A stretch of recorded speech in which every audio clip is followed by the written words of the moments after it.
Kia ora koutou katoa, and thank you for joining us today for our Kia World Class Speaker Series with Dr. Kerry Spackman. My name is Natalie, Kia's Marketing Engagement Manager, and I have the privilege of hosting this webinar today.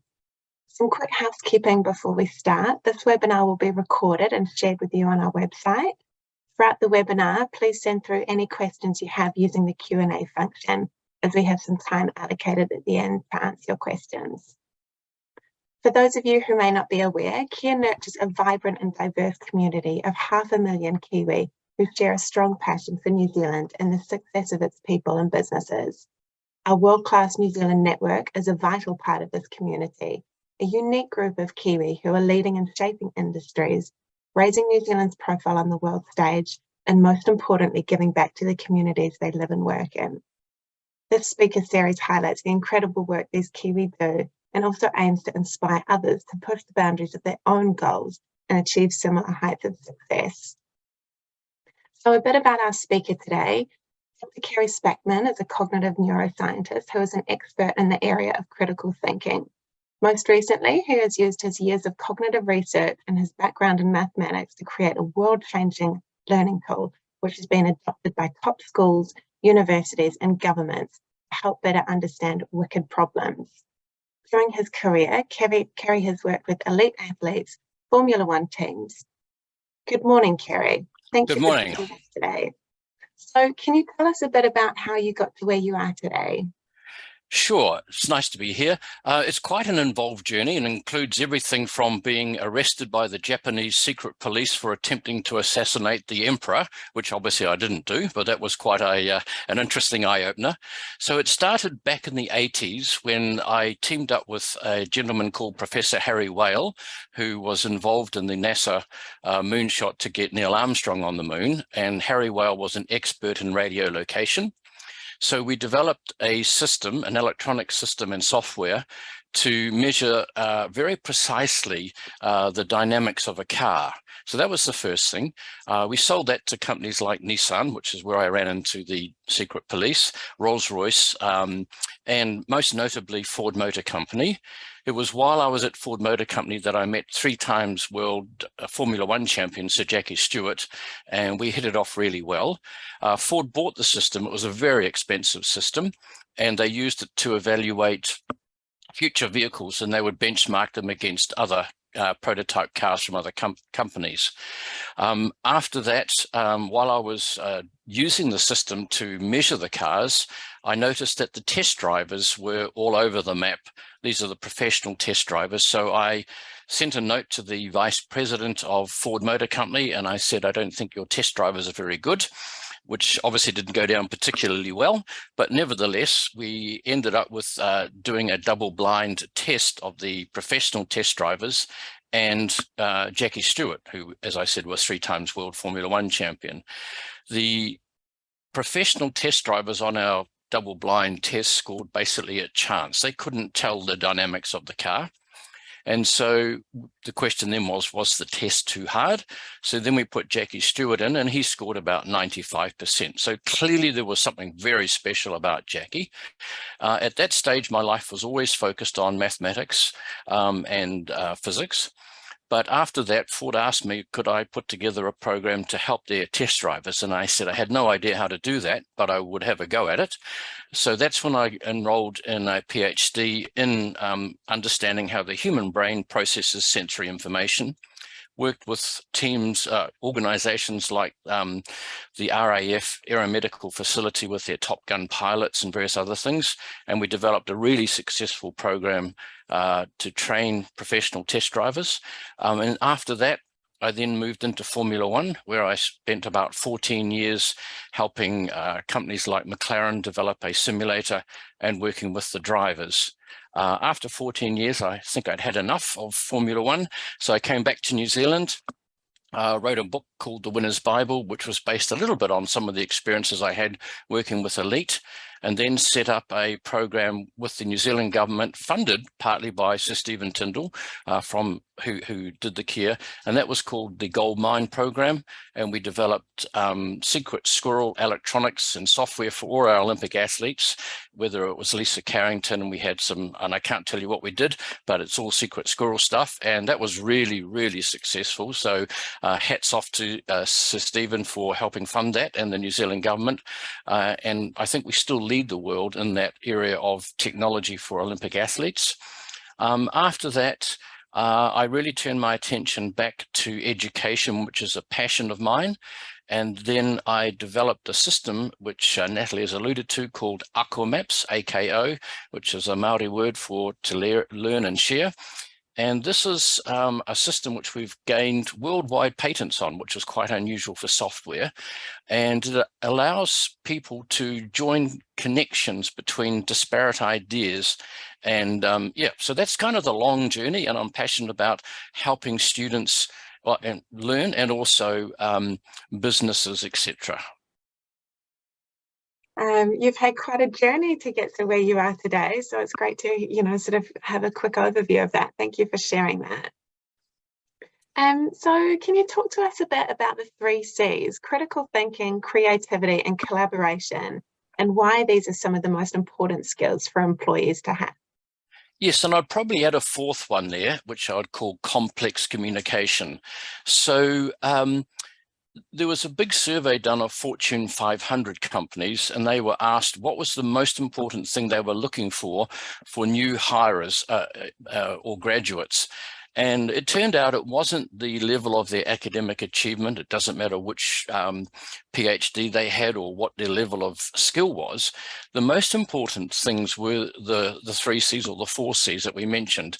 And the reason for that is obviously knowledge becomes outdated. 30 years ago, AI was very poor. Today, it's fantastically good. And so the idea that you can upskill, you can learn, is really important. The world is very complex. And so the ability to understand and, if you think about what a business does, it makes decisions. And decisions are in a really complex environment with a lot of fuzzy information. And so being able to think critically, and that's an overused term, is really important. And the analogy I would use on that is, if we try and do complex maths in our head without any formal mathematics, we'll fail. No one can really do a triple integral in their head. You need to have understood the formulae, the discipline of formal mathematics, because it's just too difficult. Sure, we can do arithmetic and multiplication, but complex issues, you need the formal training of linear algebra and so on. And it turns out that in business, the same sort of things apply, that you need to be able to have formal structures to deal with really complex issues and sort them out. The next point, of course, is that you don't work in a vacuum. You have to collaborate. That's obviously important, and having the right tools so you can understand clearly what somebody else understands or believes and what you believe and what we're doing. And that really turns out to be quite an important part in business. And then, of course, businesses have to communicate. If you're an organization and you need to communicate to the government, there might be some really wicked problem, like how do you solve Auckland's traffic problems, for example. Now, that's not a simple task, and it's very complex. And so it's easy to overwhelm the person you're talking to with overly complex arguments, or in fact, you use an argument which has no validity for them. So those have turned out to be very important subjects. Great, yeah, that's some really good insights there. So what should Kiwi businesses be doing to encourage more critical thinking, and how will this help to give them a competitive edge? I think the problem is that at school, and if you look at the school curriculum, it says that students shall learn to think critically, etc., etc., and it's kind of done by osmosis. that if you learn a bit of physics, well, somehow or other you've learned to think critically. You've learned to analyze Shakespeare's Macbeth, and somehow you've learned to think correctly. And it turns out that that's not true. Studies have shown that you don't learn maths by osmosis. You have to be formally taught. And it's the same thing with this discipline of thinking. And, you know, another anecdote, when I was living in England, I took the Guardian newspaper to court over an article that was written by one of the journalists. And I said, I don't mind people making errors of fact, but I really mind people making errors of logic. And so this person had written an article, and it was based on a logical fallacy called denying the antecedent. And, you know, here we have an intelligent, skilled person whose conclusion simply didn't follow from her argument. And again, that is something. So in answer to your question, I think businesses need to adopt formal methods of understanding, communicating, collaborating, and so on.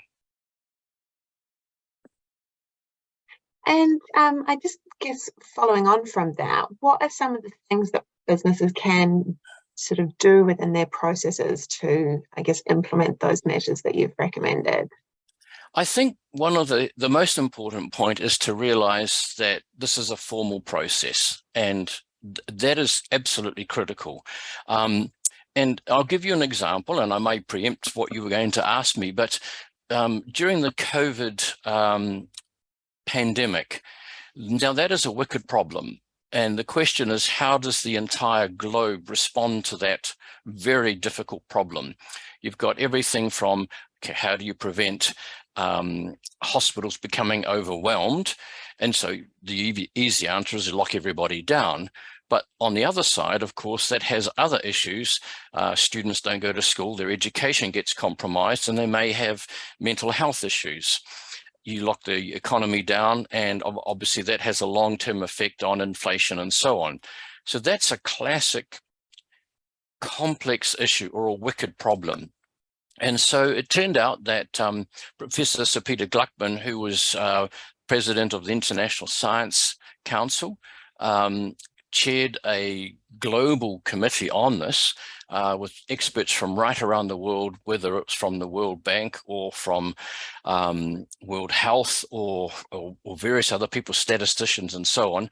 And the tool of choice they used there was this particular tool I developed called ARCOmaps, because it allowed very wide-ranging people with very different interests to be able to have their say in a way that everyone understood it, and to synthesize it.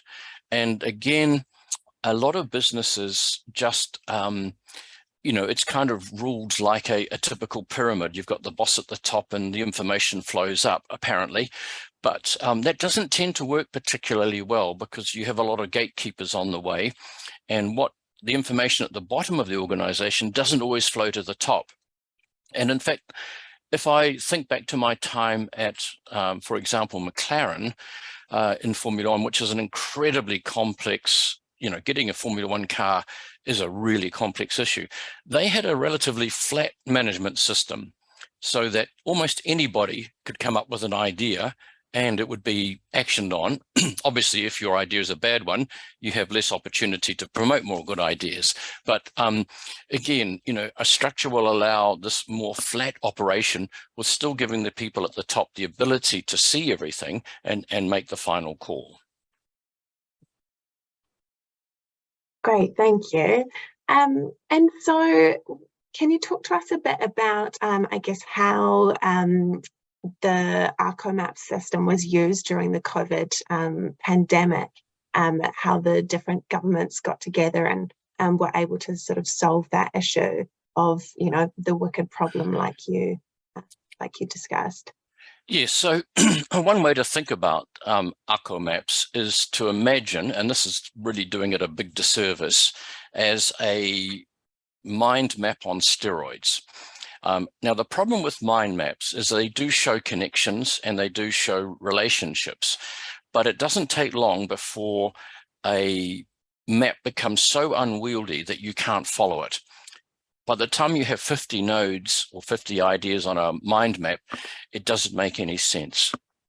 So one of the things that we've developed is a number of tools that, again, we've put into our patents that allow really complicated mind maps or ARCO maps to be simplified and viewed from different angles. So one of the concepts we have is a thing called a tag, and a tag says, I want to see from this really complex map where we've captured everything from everybody, just the impact, for example, of one intervention, for example, on health. And it will pull all the strands out and show you that and leave everything else behind. And so that allows you to really understand without, because a normal map's just like spaghetti. And so, for example, in schools teaching things like history, you take World War II. It's, again, World War II is a very complex thing. There's the politics, there's the history, and there's all the different battles, and there's the technology and the various people. So again, one of the schools developed an ARCO map for World War II. And the question was, for example, what were the impacts that Winston Churchill had on the war? And we know he made certain decisions that may have affected a battle. There may have been technology come in which affected his decision. Now, these are really complex things to understand, but they can pull it out. And in fact, again, another analogy, or anecdote, I should say, I'm getting old, but my English teacher is very old because, he's well into his 80s. And I showed him just recently the ARCO map technology. And I said, what do you think? Because you teach English. And he said, oh, thank goodness. And I go, oh, okay, that's interesting. I said, why is that? And he said, well, if I'm teaching Macbeth, for example, what happens is that Macbeth is set in a history. So there's a whole historical content that we need to get across. We also have some themes that the writer was trying to get across. And we have characters who are developed and talk about these themes. And he said, in a linear story, that's very difficult for the students to get their head around. He said, I'm an expert in it because I've read Macbeth and I've taught it for 40, 50 years. But the student, it's just gobbledygook. So being able to lay out something like Macbeth in an ARCO map, the students can immediately see the different layers and how the layers are connected. So again, that's important. And just one other thing that is probably critical for the ARCO map technology is one of the patents that we've been granted is the ability for videos to drive the map and the map to drive a video. So I have a demo where we have David Attenborough doing a normal BBC, beautiful videos, etc. And he talks about coral polyps and how they do this and that. And you watch it and you think, fabulous. But what we have is that the video can drive a map showing all these relationships in real time. And you go, oh, actually, I get it. The coral polyps form a reef. The reef provide protection, and it's really explicit. So that's really, really helpful for students. And also, conversely, you can go the other way. You can have a map of something and you can just click on it on a particular part and it will take you to that part of the video, and you can understand or dive deeper. And so there's more information in there. So it allows you to capture huge amounts of information without being overwhelmed. Long answer, sorry, but yeah. No, that definitely makes sense, and I'm sure is a really valuable tool, both in schools for students that are learning, but also as you say, businesses and governments when they are solving those those larger wicked problems. Yeah. Great. Okay. Well, we will move to the Q&A now. So if anyone does have any questions, please feel free to fire them through for Kerry to answer. We've got one come through already, so we'll kick off with that. So you've worked with elite athletes and top CEOs throughout your career. What are some of the common traits that help these people perform at the top of their game? That's a really easy question to answer. So number one is the elite work so hard. And I mean, they really, really, really work hard beyond a level that you and I understand. They have this desire that is just unshakable. It's a truism, but it is true. And I've got a number of examples of that. I worked with a number of Formula One drivers, and my partner at the time was Annie Emerson, who was world duathlon champion, and she was helping physically train some of these athletes. And I introduced her to some of these athletes physically, and she said, "Oh, this guy is going to be good." And I said, "Really?" "Yeah, I know he's good." But she said, "Oh, his desire, his attention to detail is just exceptional." And I said, "You know, there's another driver here who is actually one more at a lower level than this particular driver." And she said, "Yeah, but he doesn't have this drive." And it turned out that that particular driver she was talking about was none other than Lewis Hamilton, 7 times world champion. And she could spot it immediately. His work ethic was just extraordinary. So work ethic is number one. The next thing I would say is a relentless attention to detail. And again, every elite athlete I've ever seen has this just microscopic attention to detail, because once you get past a certain point, all the basics are taken care of. You can, do anything very well. It's the tiny, tiny little things that you add up incrementally that make the performance. And that's the same in business as well.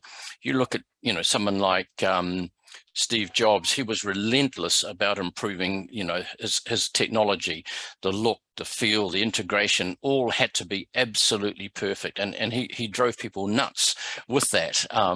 And so that's a common trait, the work ethic and the relentless attention to detail, not being afraid to make a mistake. And I think also resilience. In any sport or any business, you will fail. I mean, if you look at Rafael Nadal, he probably lost more tennis games than he won. That's just what happens. Even if you're the world champion, you still lose a lot of, because obviously you pay people like Roger Federer. So being able to get over a disappointment, a failure, and carry on is really, really important. And again, I've seen that the best people in business will do that. Great. Yeah, there's some really valuable, I guess, sort of insights there into what makes, I guess those sort of top athletes and CEOs thrive. And great to see that, your old partner was able to sort of recognize that as well.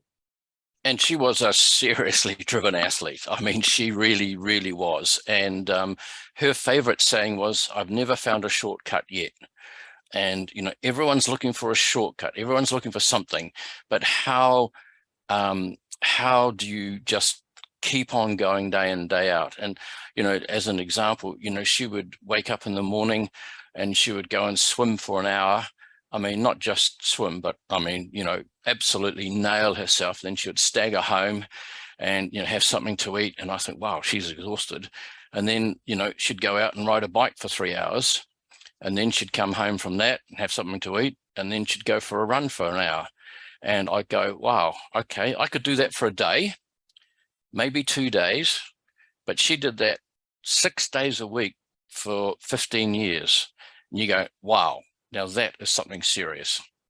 Incredible. So yeah, it really is that drive that sort of sets the elite apart.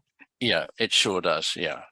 Great. Well, we've got another question come through. So you used to say that New Zealanders rank last in mathematics in all English-speaking countries, which is a bit shocking. Have you compared Kiwis with other people around the world in learning and adopting in your method? And what are the advantages and disadvantages of Kiwi in learning and improvement? Yes, so that's a very good question. So it is a shocking statistic. So when I was at school, we used to rank near the top of all the statistics. But when you look at us now in mathematics, we are bottom of the English-speaking language, and we fall behind countries like Kazakhstan and Uzbekistan in the TIMSS maths reports, and that's quite shocking. Now, part of that is it's very, very different between deciles. So decile 10 will perform really well and decile 1 will perform very poorly. So there's a social issue going on here. We also have a shocking statistic on truancy. 40% of Kiwis are classed as truant. Only 60%, 58% turn up to school regularly. Now that is a absolutely catastrophic result, because things like mathematics is cumulative. And so if you are away for a week, you miss out maybe something that's foundational. And then when you get to the next part that the teacher's talking about, it's gobbledygook to you. If you don't know how to rearrange an equation, then, you know, solving something like Pythagoras, you're never going to work, and you've missed that lesson out. Now the next lesson doesn't make sense. And so there's a catastrophic fall off in that. So I think there are a number of social reasons which are more than just plain academic. In answer to your question, I think the most important thing is the way we teach students also needs to change somewhat. The old chalk and talk can be superseded. And I think one advantage of the ArcoMap is it is very democratic. In other words, if you miss a lesson, you can come back to the map and see what you're missing. And that's really important. And when I teach maths, if a student says to me, oh, I can't understand something, I imagine it as something like a skyscraper with many different floors. And it may well be that what they're struggling with is on the 5th floor. And I look at it and I go, yes. Now, I could try and fix what's on the 5th floor, but almost inevitably, the problem is on the 4th floor or the 3rd floor. So understanding why it is they're having so much trouble at a level, you need to go down a notch or maybe 2. And again, having layers of your knowledge is important. And the second part of the question is, at the moment, we haven't done much overseas, so I'm about to do that. So haven't really looked at that, but, you know, humans are humans. So, you know, we all have the same sort of brains and the same sort of genes. We have different cultures, no question. But, oh, my phone's just going. I'm just going to try and turn that off. Sorry about this. I thought I'd muted it, but sorry, I'm just going to do that now. Yep. There's no real difference in the biology of humans. There's some cultural difference, but again, you know, what works for one person should work with other people. I don't know if that answered the question properly. No, I think that was, really good answer. And I really liked your analogy of the skyscraper, sort of understanding, you know, the foundational levels. That was really useful to sort of visualize it like that. So we've had another question come in. So someone's saying fabulous achievements and insights. So thank you, Kerry. Have you impacted in any way on the construction industry? And drilling down more, have you had an impact on the design principles within the construction industry? I like the drilling down in the construction industry. So yes, we did a course with some young students who were moving into the industry, and these were relatively disadvantaged students. And we ran a course on using ArcoMaps to learn more efficiently. Now that's important, and that the students reported a big improvement in their ability to learn in the construction industry. That was a small pilot, but it was successful, and the students and the tutors liked that. We've also had a number of interesting situations. So for example, I was working with a large company, a very large company, and they were going to build this new building and put in some robots. And they'd been working on this for about 2 years, and it had gone round in circles. And then what happened was we decided to sit down with the various stakeholders in a room and map out an ArcoMap in real time, live, with the various people, whether it was the lawyers, the roboticists, or whatever. And we suddenly came to a conclusion that, gosh, something's not going to work here, because the robots the company had made a decision to use recyclable plastic. That decision, in turn, meant they had to use a different type of robot. That robot needed a bigger space, and the space that had been allocated in the building wasn't large enough for these new robots. And even after 2 years, the various groups hadn't actually connected all the dots. And, you know, I said to the company, I said, gosh, what would happen, you know, if we hadn't been involved in that? And they said, well, actually, we've made these sorts of mistakes before, and they cost $10–15 million. Now, it sounds obvious the way I've explained it. It was obviously a lot more complicated than that, but it allowed people with different stakes and different views of the organization to connect in a way that just emails and meetings hadn't worked. Wow, great. That's yeah, really useful to know. So hopefully that's answered their question in the way that they needed it. Next up, do you have any insights from ARCO mapping climate change? No, I haven't done any work on climate change, and I think it's a very good question, because it's one that really needs to be addressed at that kind of level. You know, we've got COP27, we've got all these things happening, and again, I think there's an awful lot of energy and smoke and fire, but not much real traction. And if you look at the graph of CO2 emissions, they're still going up despite all the platitudes and all the agreements.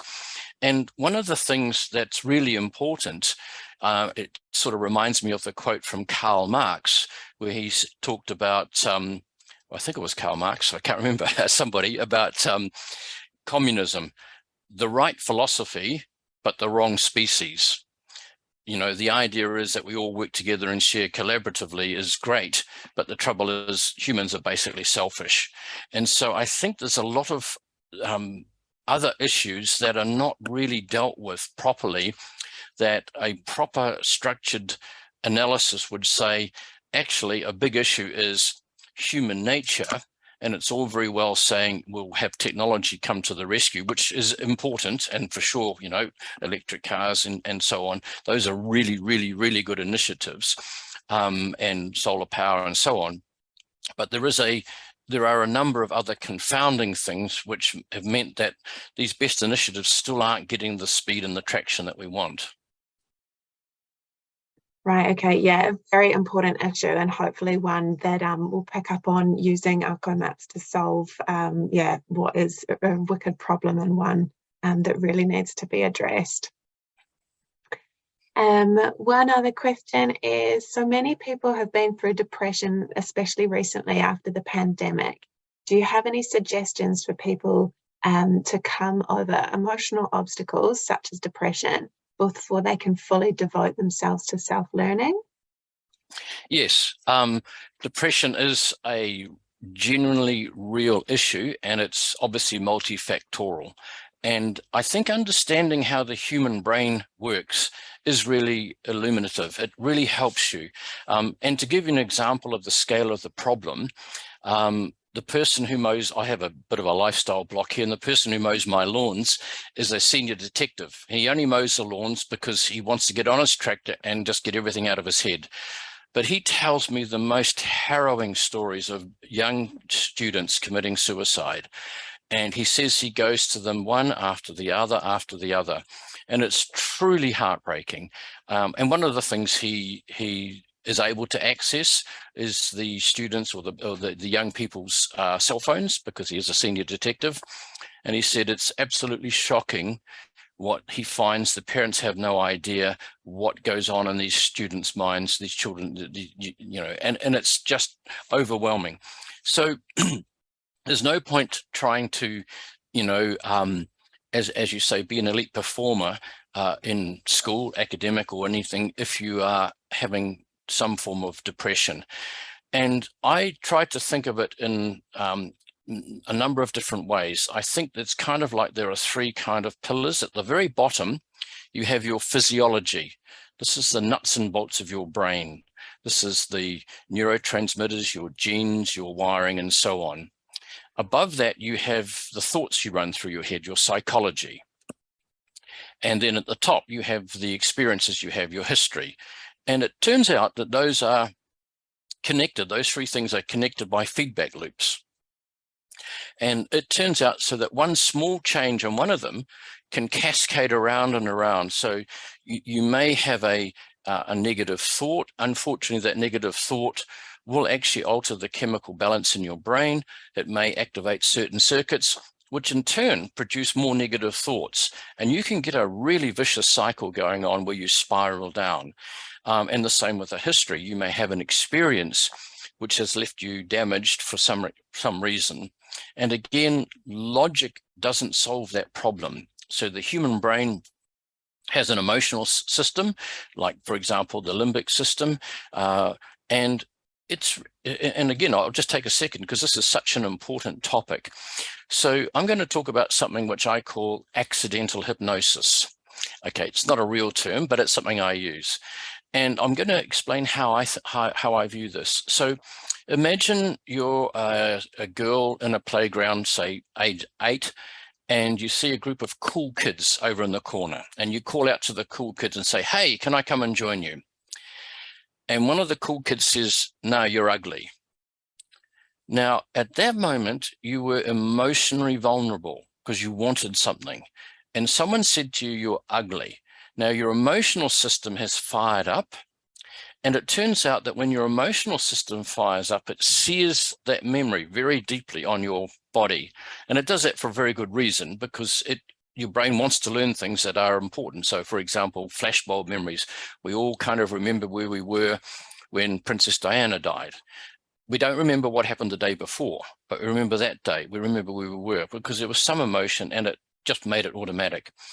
So logic doesn't undo that problem. And so you need to go back and unsear that part of the problem. And so I think dealing with depression, and this is not my area of expertise, but it is multifaceted. There are 3 parts: the history, the psychology, and the physiology, and they all need to be dealt with. And best evidence shows that combinations of things like cognitive behavior therapy, where thoughts are modified, that's the psychology part. You get to think about things in a different way, and you have the thoughts and so on, but also combined sometimes with pharmaceuticals like antidepressants, and that combination can work well. Now, everyone's different. Some people don't require antidepressants, some people do. But the history can cascade all the way down, and sometimes you can chop things off at the history level so it doesn't get into the psychology. So long answer, it is very complicated, but in fact, it's quite simple. The point is you need to get onto it early, because it can spiral to such a debilitating impact if left untreated. Thank you. That's really interesting to understand, I guess, the loop that you mentioned. And obviously a reminder to anyone that is struggling to reach out and speak to someone, because that often is, the first step in getting help to sort of, change that cycle as well. Someone has mentioned they work within the supply chain sector, where there is very little critical thinking. The struggle is with a stagnant workforce who do things in the way they've always done things. So how do you propose that they inspire teams to use critical thinking to take performance up a level? This person particularly working within the United Nations, so that they should, basically the UN's demanding to solve the world's biggest challenges: food security, climate change, etc. Wow, that's a good question. And first of all, well done for being involved in that area. That is a really important area. Global security covers so many issues. So a couple of things that I found effective when you're dealing with big organizations where there's a inertia and a stagnant workforce. And one of them is, I would call, is a skunk works, where, and a skunk works, for example, is in the military, where you have something like Lockheed or whatever, and they just go and build all the planes and do what they do normally. And then a skunk works is a very small targeted group that are taken out from the big organization and given special authority and resources to just do something really off the edge. And usually these skunk works produce fantastic results. And again, I would say the work I did with Sir Stephen Tyndall with the Olympic athletes, we effectively set up a skunk works. So we had the normal high performance Sport New Zealand, the Sport New Zealand. That was a really big organization with lots of coaches and athletes. And I mean, the list was huge. And when Stephen first asked me, you know, I attended a meeting, and I wasn't involved in the sport at the time, and he asked me, you know, what do I think about the plans? And I said to him, look, you know, to be honest, I don't think the current plans are really going to be effective. You can't just motivate the athletes anymore. There's no more motivation to be had. They're all motivated. The coaches and everyone are doing everything. So we effectively set up our own skunk works, which we call Goldmine, and that, again, Stephen helped fund that, and that developed technology that the athletes themselves weren't particularly interested in at the time. And I had one coach telling me, you know, disappear, you're really annoying me. But once we proved it, it came back into the organization. It was really enthusiastically absorbed.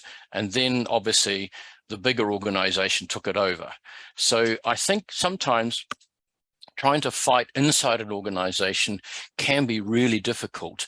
And if you can have a small skunk works on the side that really comes up with something special that you can then bring back in without all the bureaucracy, that can really work. The second thing I think is the question is quite interesting in that you need to challenge people to move away from the way they've always done things. You know, as Einstein famously said, and if you do what you've always done, you'll always get what you've always done. Or conversely, he said, you know, the definition of insanity is doing the same thing over and over again and expecting a different result. So again, I think the ArcoMap structure is really useful because it allows people to see where they fit into the system and what really needs to be done. And it gives them the opportunity to make a change without feeling threatened. Great. Well, hopefully, the outcome maps will be able to be applied within, the UN to solve some of those issues. This next question is, they've said, it's interesting to hear that communism is the right idea, but applied to the wrong species because human beings are selfish. There's a book called The Selfish Gene by Richard Dawkins. According to that, all living creatures are selfish because all genes are selfish. What's your opinion on this? Yes, great question. I like that question. So it's a great book by Richard Dawkins, and I have actually been in touch with him a few times on a number of issues. He's a very interesting gentleman, and genes are incredibly selfish. However, this is how I view it. Humans have raised themselves above their genes. Mozart wrote beautiful music, which rose above our genes. We've gone to the moon because humans didn't accept our base primal instincts. Our base primal instincts, you know, are to fight and to reproduce. And then that's fine. And that's what our, primitive core part of our brain is very good at.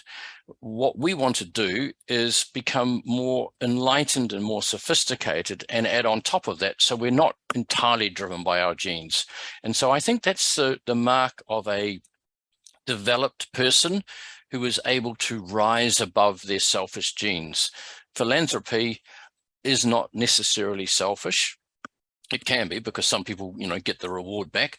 So I think there are things altruistically that we do that are for the good of mankind. And I think that's one of the most important parts of a human, is to learn to rise above those genes. Great answer. So someone has asked, what inspired you early on in your studies to get into your career and line of work?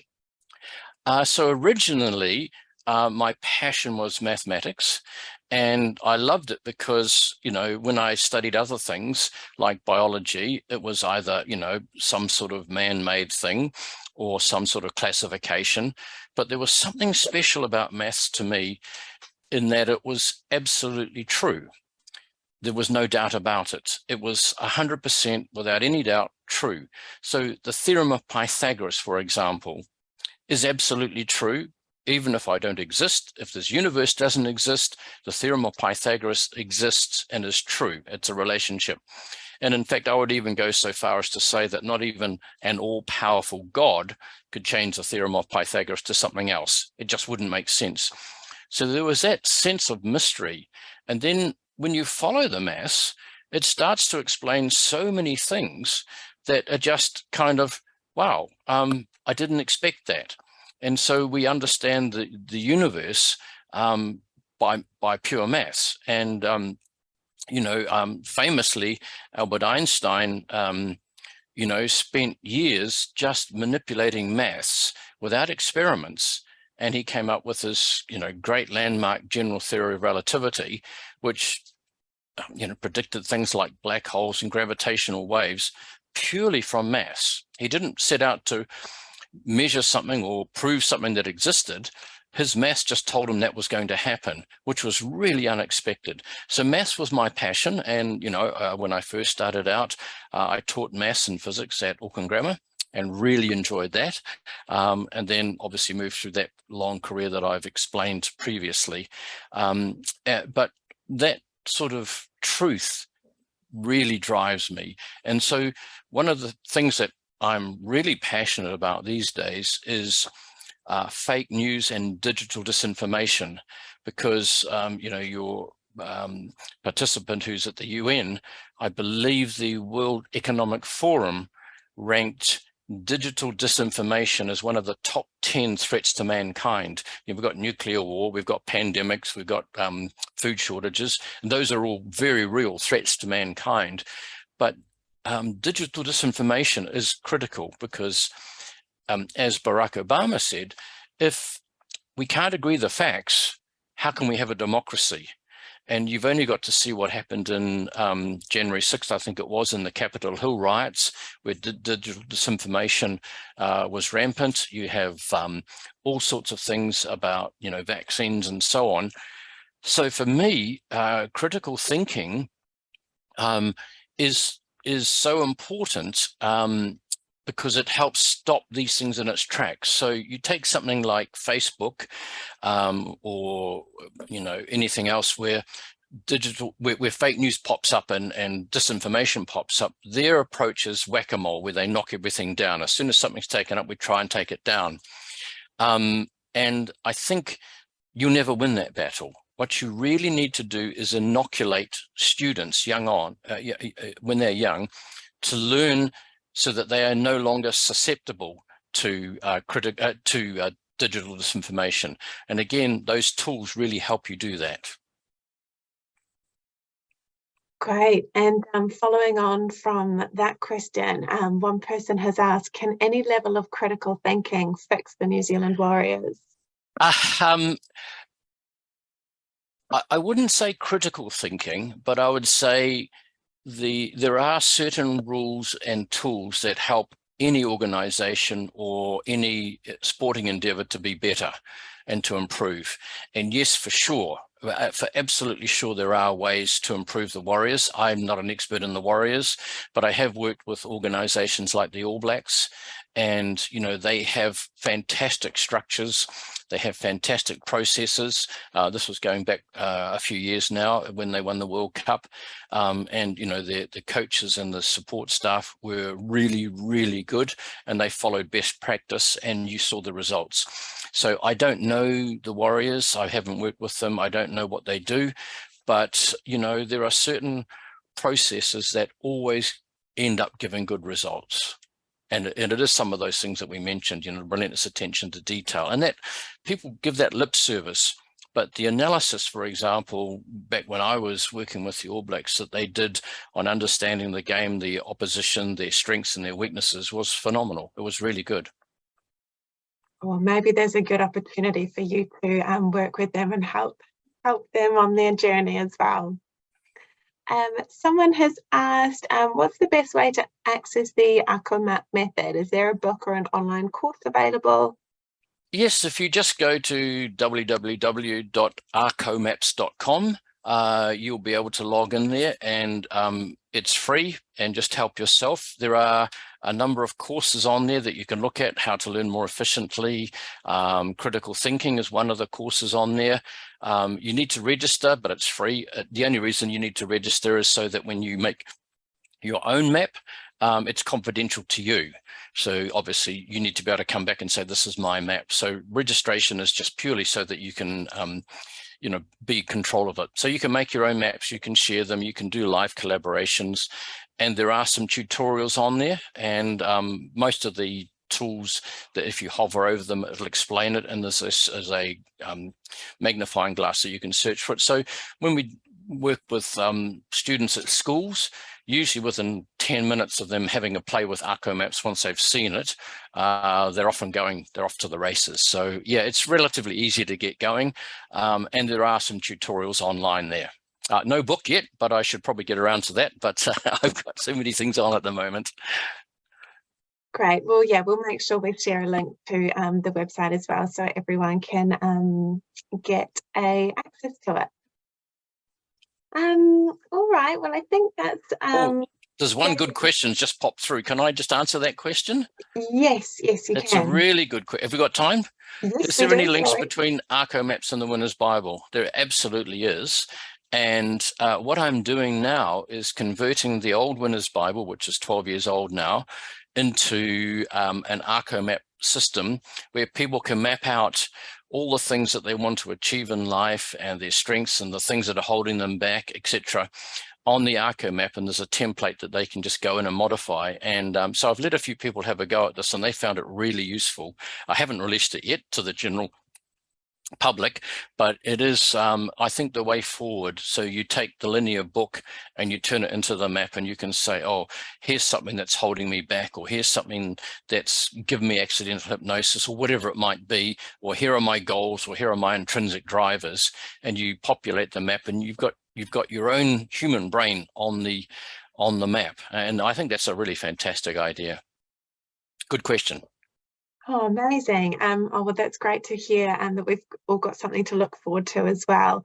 Thank you so much, Kerry, for sharing some really fascinating insights on critical thinking, how this can help Kiwi businesses and individuals succeed, and answering the questions from the rest of our audience as well. It's really great to hear what our world-class New Zealanders are achieving. So, thank you for sharing your insights with us. Well, thank you for having me, and some really good questions there, I have to say. You've got some smart people on the line. Very good questions. We've got some brilliant people within our network. So yeah, appreciate you joining today. Now, Kerry has been nice enough to gift a copy of his book, The Winner's Bible, to one of our attendees. So we've randomly selected this person. We'll be in touch to get the book sent out to you shortly. So thank you to everyone for joining us today. We hope you enjoyed this session. A reminder that the recording will be available on the KIA website, so please feel free to share this as well. Our world-class speaker series will be taking a break over the festive season, but keep an eye out for our next event next year in February. So thank you once again to Kerry for joining us, and to all of our audience members. Goodbye for now, and we will see you on our next speaker series.